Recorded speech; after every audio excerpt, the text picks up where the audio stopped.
말씀 들었습니다. 가이오라는 사람과 디오드레베라는 사람을 비교해서 잘된 영혼과 악한 영혼이 어떤 차이가 있느냐 말씀드렸습니다. 가이오는 잘된 영혼을 가지고 있었는데 그런 잘된 영혼을 가지고 있었던 이유는 그가 진리대로 행했기 때문이다, 즉 말씀대로 행했기 때문이다 말씀드렸습니다. 그래서 다시 한번 말씀드린 것은 우리 영혼이 건강해야 되고 우리 영혼이 잘 돼야 되는데 우리 영혼이 잘 되기 위해서 하나님 말씀대로 살아갈 수 있는 성도들 되시기를 다시 한번 주의 이름으로 축복합니다. 그런데 반대로 디오드레베는 그런 악한 영혼을 가지고 있었는데 그는 진리대로 행하지 않았었죠. 그래서 으뜸되기를 좋아했고 또 나그네를 대접하지 않았고 나그네를 대접하지 않을 뿐만 아니라 대접한 자를 쫓아냈다라고 말씀을 드렸습니다.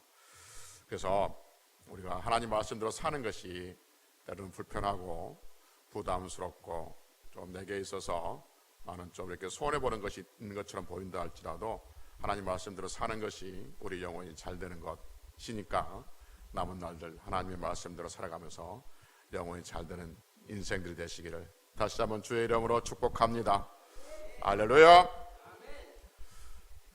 오늘은 감사 주일을 앞두고 감사는 아무리 강조해도 지나침이 없습니다 라는 제목으로 말씀을 드립니다.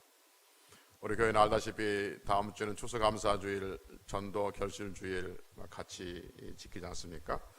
그래서 같이 하다 보니까 그 감사에 대한 설교를 할 시간들이 없더라고요. 새신자에게 처음 오신 분에게 초점을 맞춰서 설교하다 보니까 감사에 대한 설교를 못해서 오늘 감사에 대한 말씀을 드립니다.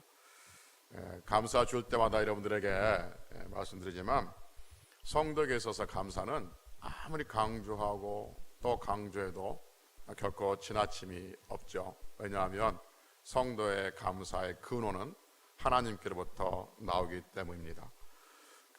저도 말씀드렸던 기억이 나는데 감사는 여러 종류의 감사가 있다잖아요. 예를 들면 뭐뭐 해서 감사가 있고 또 뭐뭐 때문에 감사가 있고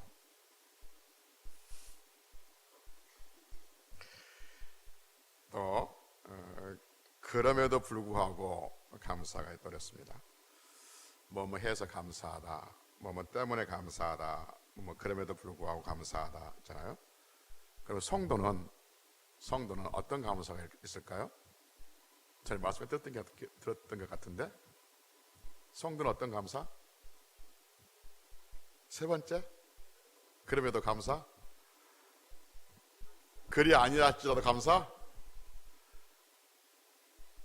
범사의 감사. 기억나죠 이제? 성도의 감사는 뭐 때문에도 감사도 아니고 그리 하실지라도 감사 포함되어 있지만 뭐 해서 감사도 아니고 범사의 감사. 그러니까 범사의 감사란 말은 무슨 말이냐면 뭐 해서도 감사, 뭐 때문에 감사, 그리 아니하실지라도 감사, 불구하고도 감사, 모든 감사가 다 포함된 감사가 범사에 감사하는 것이죠. 여러분 범사란 말이 얼마나 광범위하는 줄 아시죠? 좋은 일도 범사, 나쁜 일도 범사, 기쁜 일도 범사이고요. 그리고 슬픈 일도 범사입니다. 성공하는 것도 범사고 실패하는 것도 범사예요. 오늘 여러분들 교회 와서 하나님의 은혜를 받았다 합시다. 그럼 그건 범사입니까? 범사가 아닙니까? 범사입니다. 오늘 여러분들 교회 와서 은혜를 못 받았어요. 그게 범사예요? 범사가 아니에요? 범사예요. 오늘 여러분들 교회 와서 은혜 받기는커녕 시험 받았어요. 그 범사예요? 범사 아니에요? 그 범사죠. 범사입니다. 그러니까 성경은 범사에 감사라는 거예요. 그러니까 오늘 교회 와서 은혜 받았으면 은혜 받았으니까 감사. 오늘 교회 왔는데 은혜를 못 받았어. 그러면 하나님 앞에 예배를 들어서 감사. 오늘 교회 왔는데 시험에 들을 말씀 들었어. 그래도 감사. 왜냐하면 그 말씀이 내게 찔렸다는 거 아닙니까? 어떤 것들이 내게 반응을 보인 거 아닙니까? 그 역시 감사인 거죠.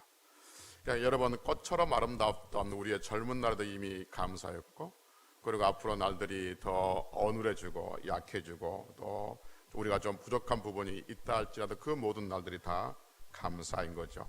그래서 건강한 것도 감사하고 아픈 것도 감사하고 그래서 성경은 감사 하나 범사에 감사하라 이렇게 말씀하고 있습니다. 여러분 전에 말씀드렸지만 하나님께서 우리에게 범사에 감사하라고 하신 이유는 뭐냐면 사람은 감사보다는 불평과 원망이 더 익숙하기 때문에 그렇습니다. 우리 안에 죄성이 감사를 발동시키기보다는 원망과 불평을 더 발동시키기 때문에 하나님은 명령하셔서 의지를 발동해서 감사하라, 범사에 감사하라 라고 말씀하고 있는 거죠. 흔히들 말하기를 여러분도 잘 아시다시피 스트레스는 만병의 근원이라고 그러지 않습니까? 그러니까 사람들에게 모든 그 병의 근원이 스트레스부터 온다고 그러잖아요. 그래서 모든 병이 들어오는 문이 뭐냐면 이 스트레스는 모든 병이 들어오는 문이다 이렇게 말하죠. 그러니까 스트레스는 그 겉은 멀쩡한데 스트레스를 받으면 속이 병들고 썩어간다고 그러잖아요. 그래서 그 스트레스를 이길 수 있는 길이 뭐냐면 세상 사람들은 웃는 것이다. 그러니까 억지라도 웃으면 스트레스를 이기고 건강하다라고 말하죠. 그래서 어떤 사람은 아침에 밥 먹고 나서 혼자 하하하 웃고 점심 때 진짜 그런 사람이 있어요. 점심 때 밥 먹고 또 하하하 혼자 웃고 저녁에 밥 먹고 혼자 하하하 웃는 사람이 있습니다. 제가 말씀드렸던 기억이 나는데 지금도 생각하면 웃음이 나요. 몇 년 전에 세미나 갔는데 어떤 강사가 와서 자기는 이런 그 불치병이 있었는데 그 불치병을 웃음으로 치유를 받았다는 거예요. 그래서 이제 웃음으로 치유받았다는 그것을 간증해요. 그러면서 한참 하더니 자기를 보고 따라 웃으라는 거예요. 그런데 갑자기 심각한 병 얘기하더니 갑자기 하하하하 혼자 웃는 거예요. 그게 따라 하라는 거예요. 갑자기. 거기에 모인 사람 꽤 많이 모였어요. 100명이 넘었는 사람들 중에서 3분의 1은 그냥 하라니까 같이 하하하 웃는 거예요. 그래서 3분의 1쯤은 하라니까 그냥 하하하라고 웃고 있고 저 같은 부류의 3분의 1은 갑자기 뜬금없이 뭐야? 하면 이렇게 그냥 멀뚱멀뚱 쳐다보고 있고 그러니까 분위기가 좀 이상한 거예요. 이 강사가 지치지 않고 계속해서 하하하하 웃으면서 또 웃으라는 거예요. 그러니까 하라고 하니까 사람들이 어쩔 수 없이 해야만이 빨리 끝날 것 같으니까 웃는 거예요. 하하하 웃는 거예요. 그것도 웃으니까 좀 웃는 사람이 많아져요. 그러면서 이번엔 뭘 하냐면 박수 치면서 막 웃으라는 거예요. 박수 치면서 하하하 웃으라는 거예요. 그래서 또 그렇게 웃어요. 그러니까 또 이번 어떻게 하냐면 박수 치면서 배꼽을 쥐고 웃으라는 거예요. 그러니까 박수를 치면서 그러니까 웃으면서 박수를 치면서 배꼽을 쥐고 웃는 거예요. 이번 어떻게 하냐면 웃으면서 박수를 치면서 배꼽을 쥐면서 옆에 사람을 쳐다보고 웃으라는 거예요. 그러니까 여러분 어떤 현상이 생기냐 하면 저 같은 사람도 그걸 구경하고 있다가 그 웃는 모습이 너무 웃기는 거예요. 억지로 웃기도 하고 또 실제 그 모습이 우습기도 하고 그래서 박수 치면서 하하하하 웃으면서 서로 쳐다보면서 웃고 그리고 마지막 때는 발을 구르면서도 웃으라는 거예요. 그래서 그렇게 웃으니까 거기에 있는 사람들이 저 같은 사람도 웃었다니까요. 저는 웃겨서 웃는 것이 아니라 즐거워서 웃는 것이 아니라 그 사람들이 하는 모습이 너무 웃겨가지고 막 웃었어요. 한참은 그분이 혼자 여기서 막 엄면 쇼하다시피 하하하 박수 치면서 구르면서 쳐다보면서 웃고 난 다음에 뭐라 하냐면 여러분들은 세상에서 먹을 수 없는 아주 귀한 비타민을 한 사발 들이마셨습니다. 이렇게 이야기를 하는 거예요. 그러니까 모든 사람들이 말하기를 스트레스는 웃음이 해소된다라고 말하죠. 그러면 성경은 뭐라 할까? 그러면 성경은 뭐라 하지? 성경은 우리가 받았던 부담감들, 스트레스들, 거기에 의해서 오는 질병들, 그것을 이길 수 있는 것은 웃으면 된다 할까? 웃으라 그럴까? 이러면 신기하게 성경은 웃어라는 대목이 없어요. 우라는 데는 많이 있는데 울어라 할 때 많이 있는데 웃으라고 하는 데는 없어요. 신기하죠? 그럼 성경은 웃으라고 할까? 기뻐하라. 그렇죠? 기뻐하라. 기뻐하라라고 한 것이 웃으라고 그러는 건데 약간 다른 거예요. 성경 우리에게 뭐라냐면 기뻐하라라고 말하죠. 그리고 또 하나 뭐라냐면 골로새서 3장 15절에 보면 그리스도의 평강이 너희 마음을 주장하게 하라. 그리스도의 평강이 우리 마음을 주장하게 하라. 너희는 평강을 위하여 한 몸으로 부르심을 받았느니 너희는 또한 뭐하는 자가 되라? 감사하는 자가 되라라고 말합니다. 감사하는 자가 되면 그리스도의 평강이 우리의 마음을 주장한다라고 하는 것이죠. 그래서 여러분, 성경은 웃음보다 더 좋은 것이 감사라고 우리에게 말씀해 주고 있습니다. 여러분, 웃음도요, 옆에 사람이 나는 안 웃긴데 옆에 사람들이 웃잖아요. 옆에 사람이 웃으면 그 웃음이 옆으로 전파돼 가지고 전이가 되어서 나도 웃는 것처럼 감사를 하기 시작하면 그 감사가 더 큰 감사를 불러오게 되어지고 감사하는 사람들은 더 많은 감사할 사람들과 모여지게 되어지는 것이죠. 그래서 감사만큼 스트레스를 정화시키는 강력한 정화제가 없고 감사만큼 강력한 치유제가 없습니다.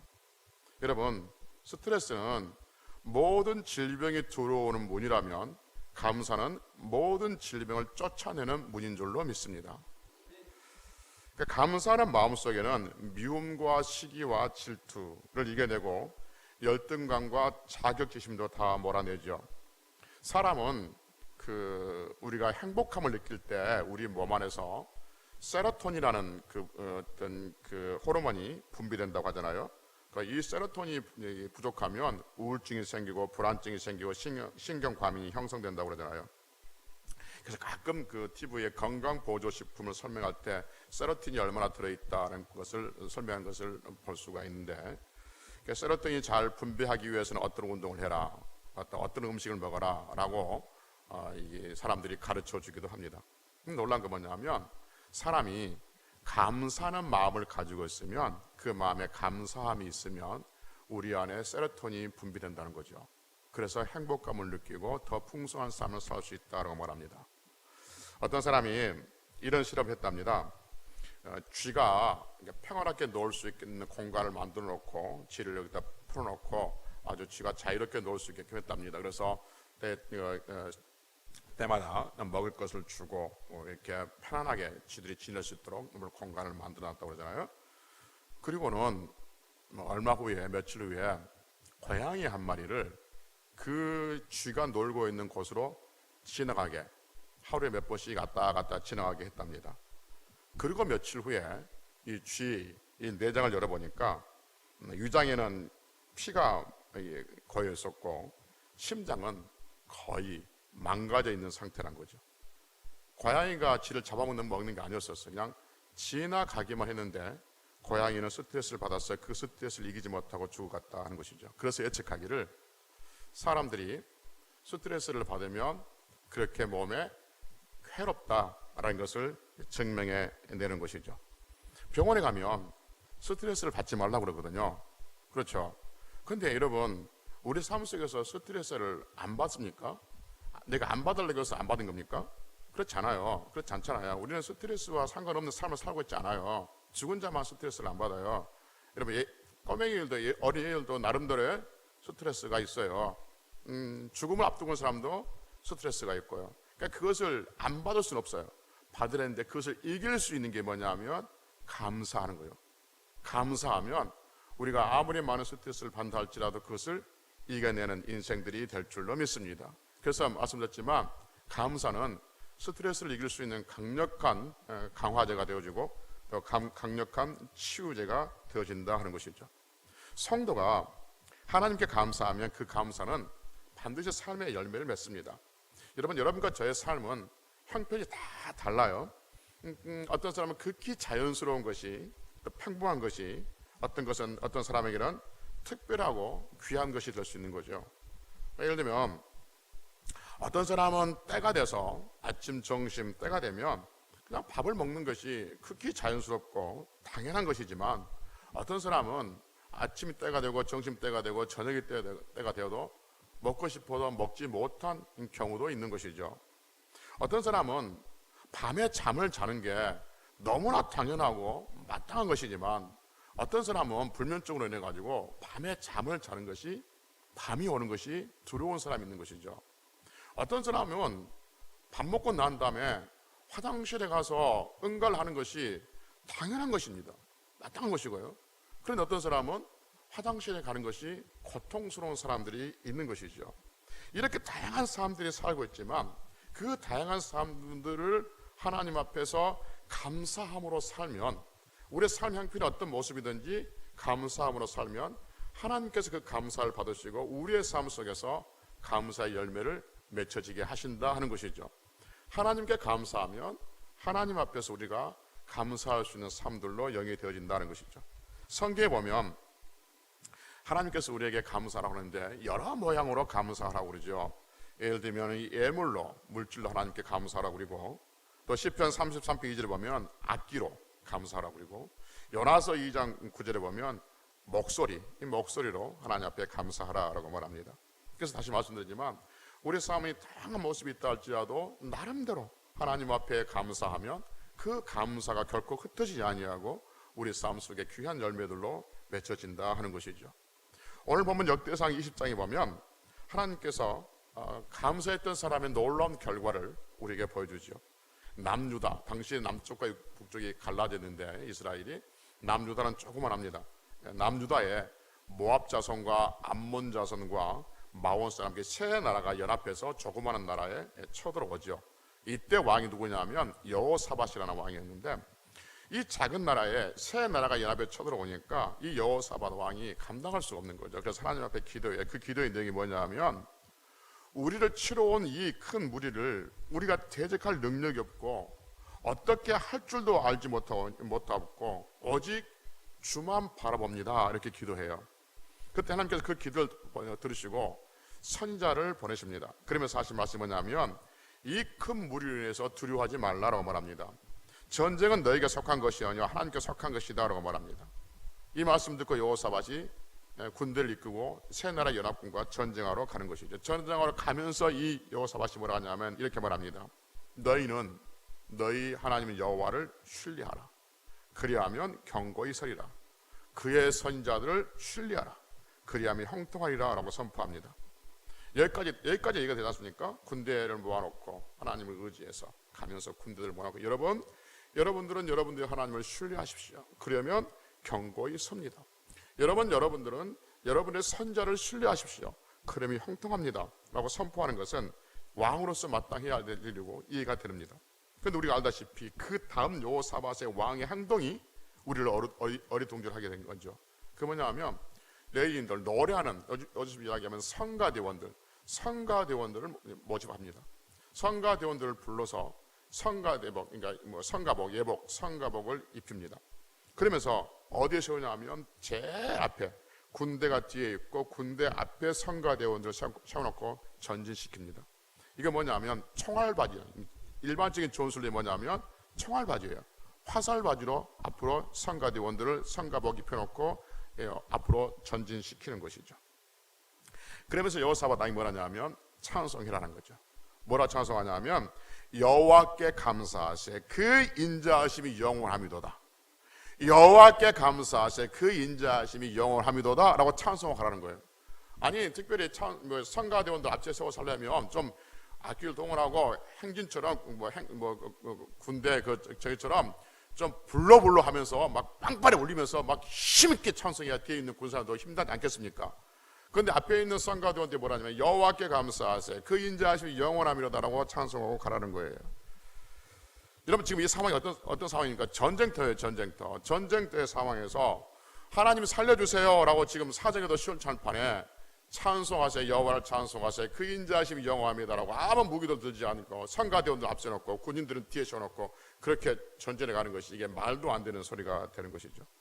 그런데 어떤 일이 벌어졌냐면 성경에 보면 이 찬송이 시작할 때 하나님께서 전쟁하게 하셨고 그리고 그들은 결국적으로 서로 치고받으면서 그들이 전멸했다라고 성경은 우리에게 말해주고 있습니다. 사랑하는 성도 여러분, 생각해 봅시다.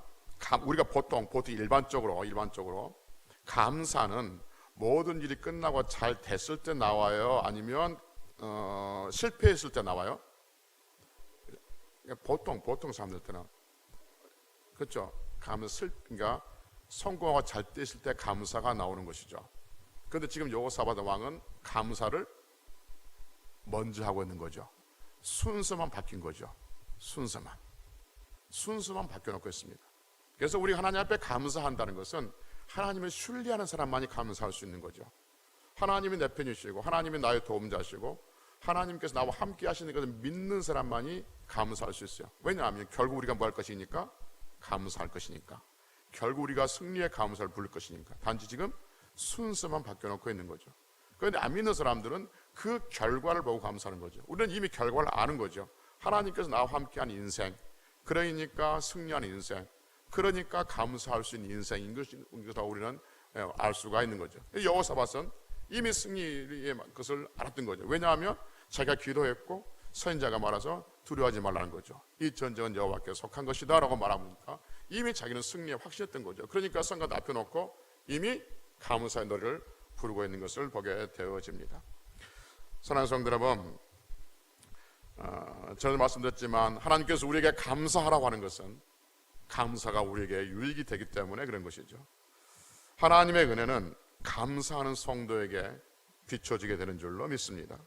하나님의 은혜가 머무는 성도의 삶을 병들게 하고 젖먹게 하는 것이 아니라 하나님의 은혜가 머무는 삶은 하나님께서 비추신 하나님께서 우리에게 비추신 그 은혜로 말미암아서 감사하는 성도들은 우리 안에 모든 더러운 것들이 다 틈타지 못하고 마르고 사라지는 역사가 일어나게 될 줄로 믿습니다. 그 2주 전에 사택에 이사했지 않습니까? 사택에 이사했는데 그 아주 구석에 가서 이렇게 보니까 다른 데는 괜찮은데 곰팡이가 막 피었어요. 그래서 속옷집사한테 백주 좀 달라고 그래가지고 그 장판 좀 달라고 그래가지고 다시 깔았는데 조그만해요. 근데 거기가 어떤 곳이냐면 햇빛이 잘 들어온 데겠습니까? 햇빛이 안 들어온 데겠습니까? 햇빛이 안 들어온대요. 햇빛 들어온 데는 깨끗하고 맑고 짱짱합니다. 근데 햇빛 안 들어온 데 거기만 곰팡이가 이게 쓰여 있는 거예요. 우리 인생도 마찬가지예요. 우리가 감사의 문을 열면, 감사하면 하나님의 은혜의 빛이, 그 눈부신 은혜의 빛이 우리 안에 들어오게 되어 있습니다. 그러면 우리 안에 곰팡이 같은 생각들, 우울한 생각들, 그리고 어떤 하나님 앞에 오지 못한 생각들은 자라질 못해요. 다 사라져요. 자라려고 했다가도 그 은혜의 빛에 다 소멸되게 됩니다. 근데 감사의 문을 닫아버리면, 불평의 문을 열면 거기에 우리 인생에 젖먹고 병들고 우울하게 하고 불편하게 하는 그 곰팡이들이 생겨나게 되죠. 그러면 그곳에 가면 퀴퀴한 냄새도 나고 사람 있기가 불편하게 되집니다. 거기에 하나님이 계실 리가 없죠. 그 불편하고 불평이 있는 곳에 우리 선하신 하나님, 은혜의 빛이 하나님 거기에 계실 수가 있겠습니까? 그렇지 못합니다. 여러분, 우리의 인생에서 우리 하나님이 계시려면 은혜의 빛 안에 있는 자들이 하나님이 계시는 거죠. 근데 그 은혜의 빛은 감사의 문을 여는 자, 감사를 하는 자에게 하나님께서 우리 안에 좌전히 계시고, 그래서 그 인생이 복이 있는 인생이 될 줄로 믿습니다. 감사 줄 때 가끔 예를 들었지만, 전에 어느 그 글을 보니까 이 종이에 이런 종이가 까만 종인데 여기에 조그마한 이 문이, 이렇게 여는 문이 있죠. 큰 문이 그려졌어요. 문이 그려져 있어요. 그 문이 살짝 열려져 있어요. 조금 열려져 있어요. 그리고 열려진 곳으로 빛이 이렇게 들어온 거예요. 그 제목이 뭐냐면 감사의 문. 그래서 설명하면서 뭐냐면 감사의 문을 많이 열면 감사의 햇빛이 많이 들어오고 적게 열면 적게 들어온다. 그렇게 설명해 놓은 것이에요.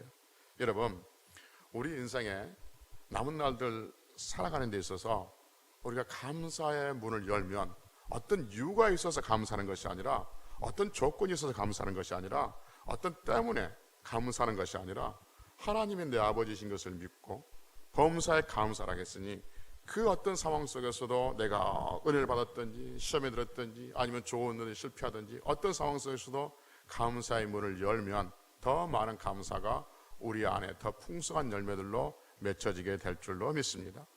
여러분, 여기 앉아있는 여러분과 저는 한 몇 사람 빼놓고 우리의 남은 날들이 지나온 날보다, 우리가 살아온 날보다는 더 작게 남았을 겁니다.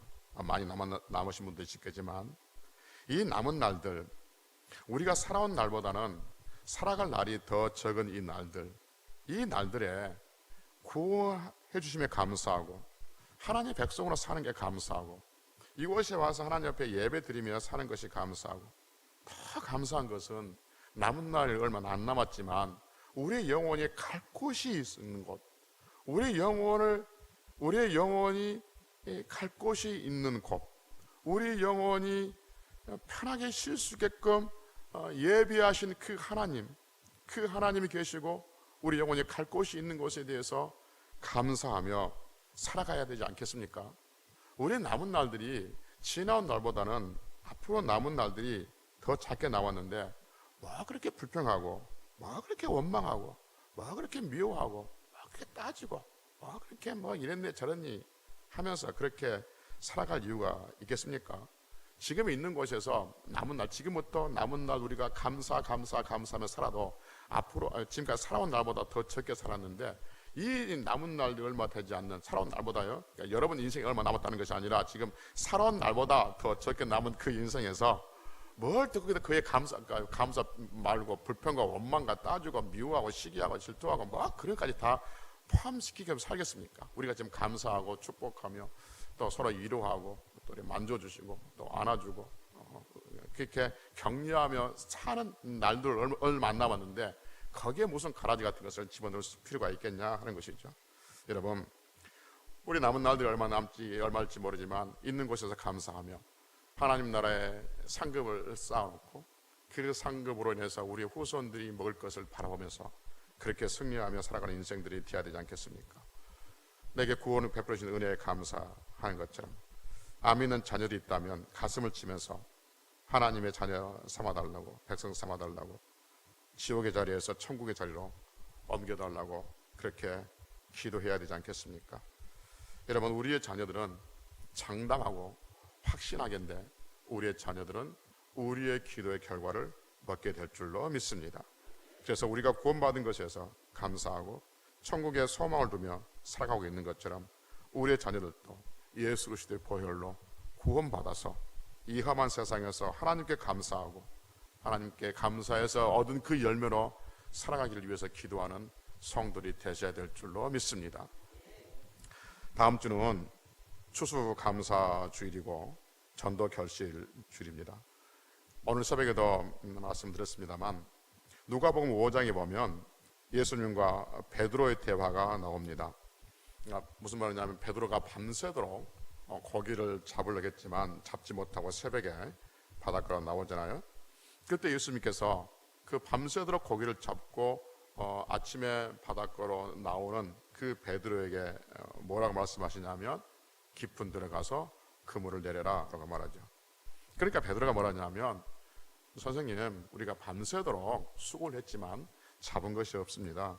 그러나 무엇에 의지하여? 말씀에 의지하여 내가 그물을 내리리라 라고 합니다. 그리고 정말 깊은 데로 가서 그물을 내렸더니 그물이 찢어지도록 두 배가 가득하도록 그렇게 고기를 잡았다는 내용이 누가복음 5장에 기록되어 있습니다. 여러분 베드로의 말을 들어보십시오. 내가 무엇에 의지하여? 말씀에 의지하여 그물을 내리라 합니다. 베드로는 밤새도록 고기를 잡으려고 예를 썼었어요. 그런데 고기를 잡지 못했습니다. 그런데 말씀에 의지해서 그물을 내렸고 그리고 많은 고기를 잡았습니다. 여러분 예수님께서 베드로에게 깊은 데로 가서 그물을 내리라 말합니다. 여기서 말하는 깊은 데가 어디일까 하는 거죠. 여기서 말하는 깊은 데는 그 갈릴리 호수의 깊은 데이기도 하지만 가만히 보면 그 깊은 데는 어디냐면 실패했던 자리입니다. 고기를 잡지 못했던 그 자리인 것이죠. 실패했던 그 자리로 다시 가라 하는 것이죠. 고기를 잡지 못한 그곳이 깊은 데입니다. 그러니까 고기가 안 잡혔다고 다른 데로 가는 것이 아니라 고기가 잡히지 않았던 밤새도록 수고했지만 잡지 못했던 그곳으로 다시 가라라고 누가 말씀하셨냐면 예수님께서 말씀하셨습니다. 그리고 그는 말씀에 의지해서 실패했던 장소로 다시 가서 그물을 내렸더니 많은 고기가 잡혔다라고 말씀드립니다. 여러분 왜 이 말씀드리냐면 다음 주일이 전도주일입니다. 해마다 1년에 한두 번 전도주일을 지키는데 그때마다 이렇게 말하는 사람들이 있습니다. 또는 속으로 이렇게 생각하는 사람들이 있습니다. 전도 해봤는데 안 되더라.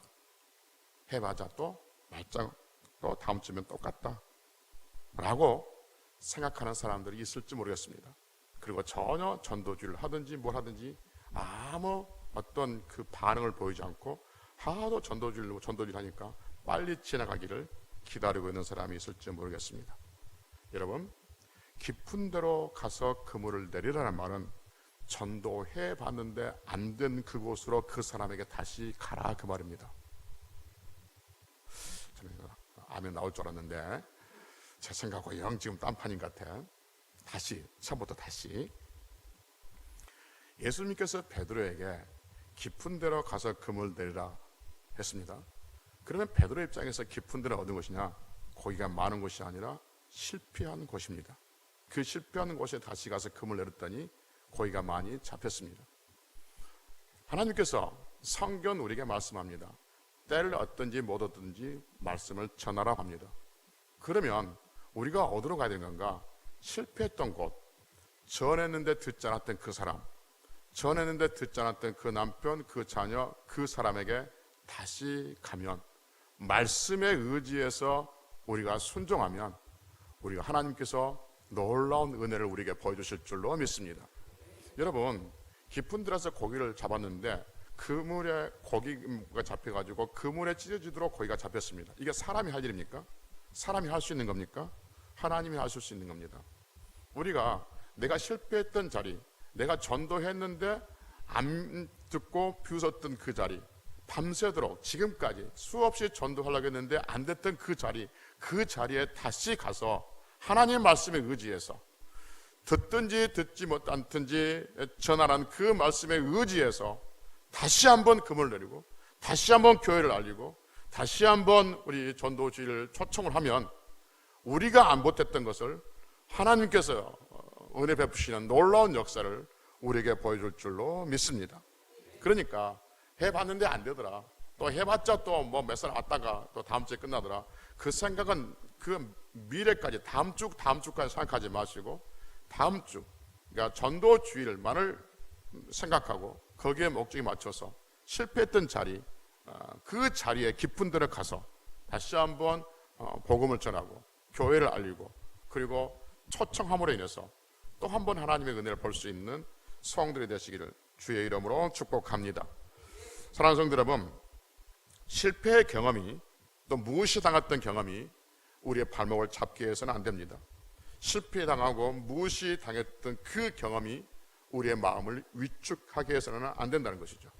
우리의 마음을 움직이는 것은 오직 하나님의 말씀인 줄로 믿습니다. 그러니 지금 내가 다시 가야 할 그 자리가 실패의 자리고 무시의 자리고 내가 마음이 위축될 수 있는 그러한 자리이지만, 그래서 이 일로 인해서 어찌 보면 그 친구와 내 관계가 더 서먹해지고 어색해지고 끊어질지도 모르지, 그러한 자리이지만 하나님 말씀에 순종해서 그 자리에 나가면 그 순종의 놀라운 결과를 보게 되어지고, 그러면 우리 하나님께서 영광을 받으시는 복 있는 날이 될 줄로 믿습니다. 이번 주에 그 실패의 장소로 가십시오. 이번 주에 그 깊은 데로 가십시오. 내가 지금까지 수고했지만 얻지 못했던, 내가 지금까지 수고했지만 인도하지 못했던 그 자리, 그 깊은 데로 다시 가서, 실패의 장소에 다시 가서 하나님 말씀을 전하면 그 다음은 하나님께서 그들의 영혼을 역사해 주실 줄로 믿습니다. 사랑하는 성도 여러분, 다음 주 추수감사주의, 다음 주에 전도 결실주의 그냥 보내지 마시고 꼭 한 사람씩 이상씩 전도하고 전하고 억지로라도 전해서 하나님의 영광을 보게 되어지는, 그래서 우리의 모든 삶 속에서 하나님의 감사가 더 풍성하게 볼 수 있는 귀한 성도의 사람들이 되시기를 주의 이름으로 축복합니다. 할렐루야. 기도하시겠습니다.